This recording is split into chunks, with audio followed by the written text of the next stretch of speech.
जब आप सेबी की पूर्णकालिक सदस्य थी तो क्या आपने आईपीई प्लस में अपने निवेश को, अपनी शेयर होल्डिंग को सेबी के सामने उसका खुलासा किया था, उसका डिस्क्लोजर किया था या नहीं किया था? बहुत जरूरी सवाल है। सवाल सबसे पहले सेबी चीफ माधवी बुच जी से है।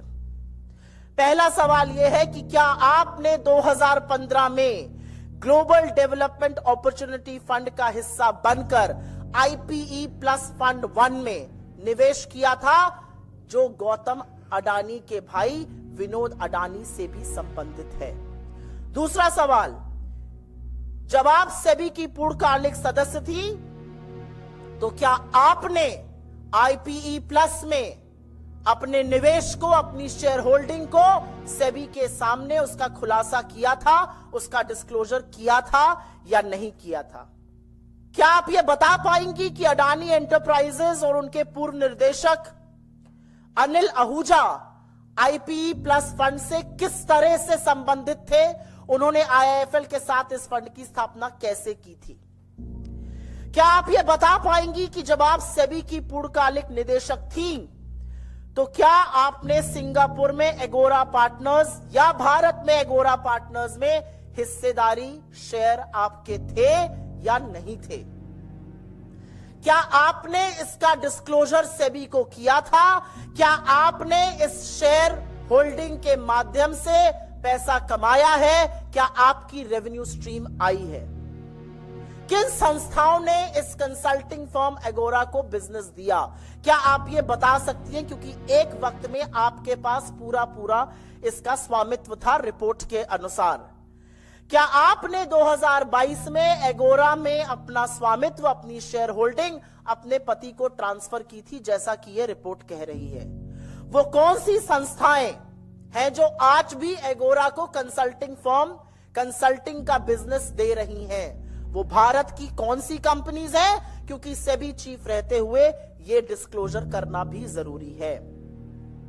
क्या आपने सेबी को सूचित किया था कि आपके पति ब्लैकस्टोन से अब संबंधित है, जो रीट्स में एक बहुत बड़ा खिलाड़ी है? आपने या सेबी के किसी समूह ने या सेबी की किसी मीटिंग ने ब्लैकस्टोन से अकेले, अडानी ग्रुप से अकेले या किसी ऐसी कंपनीज के साथ मीटिंग की है जिनका ब्लैकस्टोन और अडानी से लेना देना है? सुप्रीम कोर्ट को सेबी ने कहा हमारे हाथ कुछ नहीं लगा, वी ड्रू अ ब्लैंक। क्या आपने कोर्ट द्वारा स्थापित समिति और इस देश के सर्वोच्च कोर्ट को यह बताया था कि जिन फंडों की जांच आपको सौंपी गई है उनमें से कुछ तथाकथित तौर पर इस रिपोर्ट के मुताबिक वो फंड थे जिनमें आपकी हिस्सेदारी, आपकी शेयर होल्डिंग थी?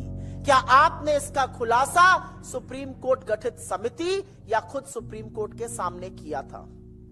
और एक सबसे बड़ा सवाल, अगर ऐसा था, अगर आपकी शेयर होल्डिंग थी, और उनका स्टेटमेंट कहता है मेरी शेयर होल्डिंग थी जो मैंने ट्रांसफर कर दी थी, तो आपने अपने आप को इस जांच से क्यों नहीं रिक्यूज किया?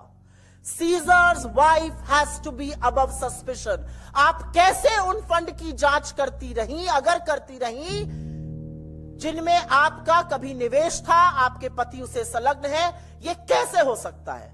आपने अपने आप को इस जांच से अलग क्यों नहीं किया, अगर नहीं किया?